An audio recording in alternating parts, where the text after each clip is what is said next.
this was the inspo, and I've always wanted to do this because I like dramatic things.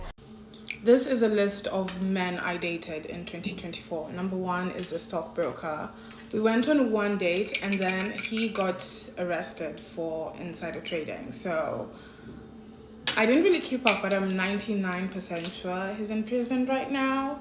On our first date, he picked me up with a Rolls Royce, and he had like a shit. Like a Rolls Royce is nothing, but this guy was like insanely rich. So I was like, yeah, you did that shit. I'm not sure, but yeah, I'm pretty sure he did that shit.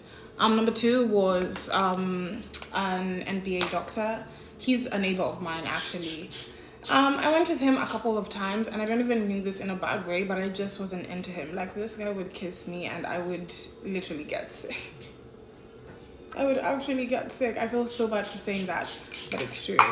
Number 3, another guy in sports. He was an NFL lawyer. He was from like Orange County. He was like a surfer boy kind of vibe. Yeah, so he used to do a lot of drugs. Holy shit, he did so many drugs. Number 4 is a real estate agent. Well, he wasn't a real estate agent, but he used to sell houses. What is that? Yeah, that is a real estate agent. He used to sell houses. And me and this guy, oh my God, we had the most toxic relationship. Like, on and off, on and off, on and off. And we would fight so much. And I remember he texted me like 2 months ago.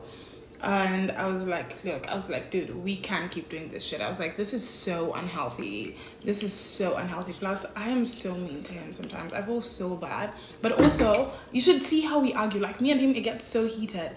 And then when we're together, we get like crazy for each other. Which I was just like, yeah, this shit ain't healthy. So we broke up. Well, not broke up. We were never together. He was never my boyfriend. But yeah, we left each other. Number 5 is Fidel. Oh my God, Fidel. Me and Fidel would have been my boyfriend, but he came to LA to work and then he moved back to Argentina. And oh my goodness, I loved being around this guy. Fidel was amazing. Hey, Elsa Majimbo here. I haven't been on the internet in some time, so I thought I would just like give an update on what's going on. First day of January, first day of 2025, I was sick. I was like really sick. Like I couldn't move from bed. I was barely eating. I was super sick. I had the flu, and there's a flu that's been going around, so I was really scared. And then now I'm healing. I'm getting better. And then also the fires in LA started. Let me tell you, I've never seen anything like this in my life. This is one of the most devastating things I've ever witnessed in my life. I think if not the most devastating. It is so sad, and it has been so many fires everywhere, and everyone has just been confused as to what to do. It's been like very scary, and you can't really feel the intensity of it unless you're in Southern California or you do live in Southern California. It's so sad. And for me, LA is my home. I've been living here for years now. I love this place. I know I'm gonna raise my kids here. Like, I love LA so much.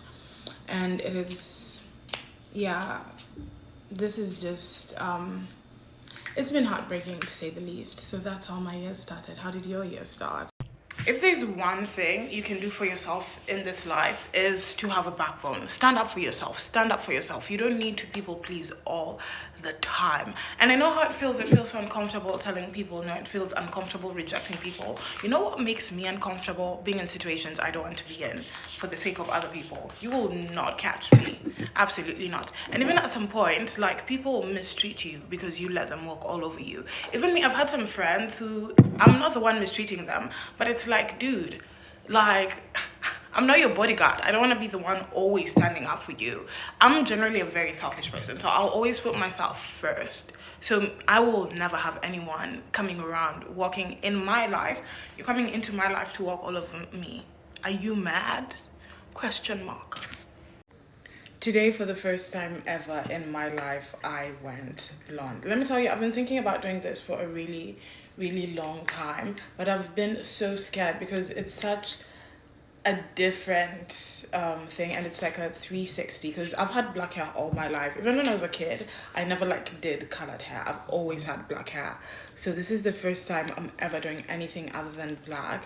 And the reason why I did it as well is because my dog just died, which really breaks my heart because it was my childhood dog and I loved her very much.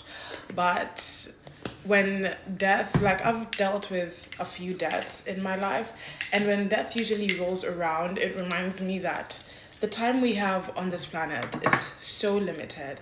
So if you want to do something, do it, go for it. Like, who's stopping you? You have free will. You can literally do whatever you want. The world is yours. Okay guys, I'm going to take you through the process through which I bleached my eyebrows. This was the inspo, and I've always wanted to do this because I like dramatic things, and I was like, I've never really changed my facial structures. Like, I've not done something dramatic with my makeup. So I hit up Luila. Shout out to Luila Sukura on Instagram. Shout out to her, she's amazing. I've known her for like, I think 2 years now, and this is the result, guys. I love it. Let me know what other colors I should try this time around.